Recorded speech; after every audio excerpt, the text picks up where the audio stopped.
আফগানিস্তান এই প্রথমবারের মতো এমন সব সামরিক শক্তির সামনে এনে পুরো বিশ্বকে যেন হতবাক করে দিয়েছে। এতদিন যেসব প্রযুক্তি আর যুদ্ধযান শুধু আমেরিকার হাতেই দেখা যেত, সেগুলো এখন আফগানদের হাতেও আছে। এটা কেউ কল্পনাও করেনি। আর আজ হঠাৎ করেই সেগুলো একসাথে সামনে আসতেই আন্তর্জাতিক মহলে প্রশ্ন উঠেছে, এত ছোট একটি দেশ এত বড় সামরিক শক্তি ধরে রাখলো কিভাবে। প্যারেডের শুরুতেই তারা বের করেছে অ্যাম্ফিবিয়াস ভেহিকলগুলো। সাধারণ দেশের হাতে তো দূরের কথা, এতদিন আন্তর্জাতিক মহলে এসব যান দেখা যেত মূলত মার্কিন সেনাদের কাছেই। এই যানগুলো পানি আর মাটি দুই জায়গাতেই অবিশ্বাস্য গতিতে চলতে পারে। সমুদ্রের ঢেউ ভেদ করে ৪৫ কিলোমিটার গতিতে এগিয়ে যেতে পারে, আর মাটিতে ঘন্টায় প্রায় ৭০ কিলোমিটার বেগে চলতে সক্ষম। এর ভেতরে ১২ জন সৈন্য বসতে পারে। আরও অবাক করা বিষয় হলো, এটা একটানা ১২ ঘন্টা পানির ভেতরে থাকতে পারে। এমন ক্ষমতা সাধারণত আমেরিকা, রাশিয়া আর চীনের কাছেই দেখা যায়। আফগানিস্তানের হাতে এমন যান থাকবে এটা কেউই ভাবেনি। বিশেষজ্ঞদের অবাক করে আফগানদের এয়ার ডিফেন্স সিস্টেম। গোয়েন্দা সংস্থারা বলেছেন, আফগানিস্তানের হাতে যে ধরনের আকাশ প্রতিরক্ষা ব্যবস্থা দেখা গেছে তা সত্যি অবিশ্বাস্য। এই সিস্টেম ৩০০ কিলোমিটার এলাকার ভেতরে ঢোকা যে কোনো শত্রু বিমান বা ড্রোনকে মাঝ আকাশে ছাই করে দিতে পারে। এত উন্নত প্রযুক্তি পরিচালনা করা কোনো মাঝারি আকারের দেশের জন্য প্রায় অসম্ভব। এর থেকেও বেশি অবাক করা ব্যাপার হলো, আফগানদের হাতে আছে লং রেঞ্জ মিসাইল। তাদের এই মিসাইলগুলোর রেঞ্জ ৯০০ থেকে ১২০০ কিলোমিটার। সাধারণত এমন রেঞ্জের মিসাইল খুব কম দেশই নিজেদের হাতে রাখে,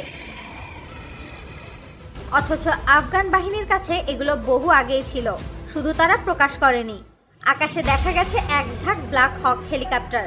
একসময় এসব হেলিকপ্টার আমেরিকার হাতে ছিল, কিন্তু পরে তা আফগান বাহিনীর হাতে চলে আসে এবং সবাই ভেবেছিল এগুলো আর কখনো চলবে না।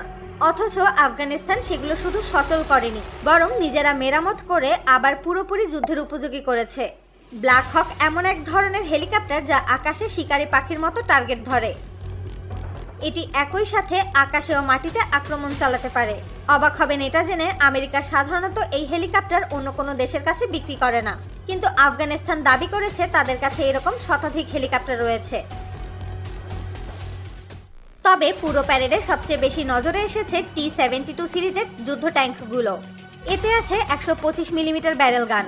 এর মোটা বডি এবং শক্তিশালী ডিজেল ইঞ্জিন যে কোনো যুদ্ধক্ষেত্রে শত্রুপক্ষকে কাঁপুনি ধরিয়ে দেয়। এটা বিশ্বের সবথেকে আধুনিক ট্যাঙ্কের একটি। ট্যাঙ্কটি ঘন্টায় ৯০ কিলোমিটার বেগে চলতে পারে। এটা ১৭ কিলোমিটার দূরের লক্ষ্যবস্তুতে নির্ভুলভাবে আঘাত করতে পারে। এর সবচেয়ে ভয়ঙ্কর ক্ষমতা হলো থার্মাল সাইটিং সিস্টেম। রাতের অন্ধকারেও ৩ থেকে ৪ কিলোমিটার দূরের শত্রুর তাপমাত্রা শনাক্ত করতে পারে। এমন প্রযুক্তি কেবল রাশিয়া আর আমেরিকার আধুনিক ট্যাঙ্কেই দেখা যায়, কিন্তু আফগানিস্তানও এখন সেই তালিকায়।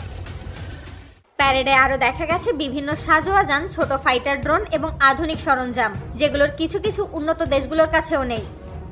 তাই প্রশ্ন উঠে এসেছে, এগুলো আফগানিস্তান পেল কোথায়? এতদিন এসব লুকিয়ে রাখলো কেন? আর এখন কেন এগুলো বাইরে বের করলো? আমেরিকা যখন আফগানিস্তানে ঘাঁটি স্থাপন করেছিল, তখন এইসব যন্ত্রপাতির অনেকগুলো সেখানে টহল, পরিবহন ও লজিস্টিক কাজে ব্যবহার করা হতো। পরে মার্কিন সেনারা যখন দ্রুত দেশ ছাড়ে, তখন অনেক উন্নত যুদ্ধযান ফেলে রেখে যায়। কিছু নষ্ট ছিল, কিছু অব্যবহৃত ছিল।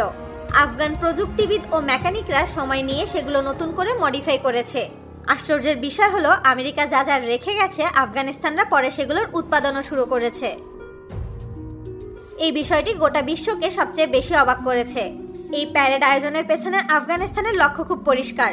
তারা বিশ্বকে দেখিয়ে দিতে চায় যে তারা আগের মতো আর দুর্বল নেই। নিজেদের শত্রুদের মনে ভয় সৃষ্টি করাই ছিল মূল লক্ষ্য।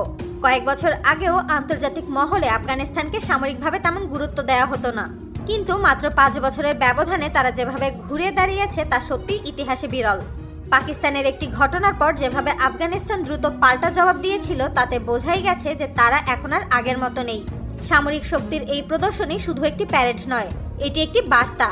আন্তর্জাতিক মহলকে জানিয়ে দেওয়া যে আফগানিস্তানকে আর অবহেলা করার সুযোগ নেই। এতদিন যে সামরিক শক্তি তারা আড়ালে রেখেছিল, আজ সেটাই সামনে এনে প্রমাণ করে দিল।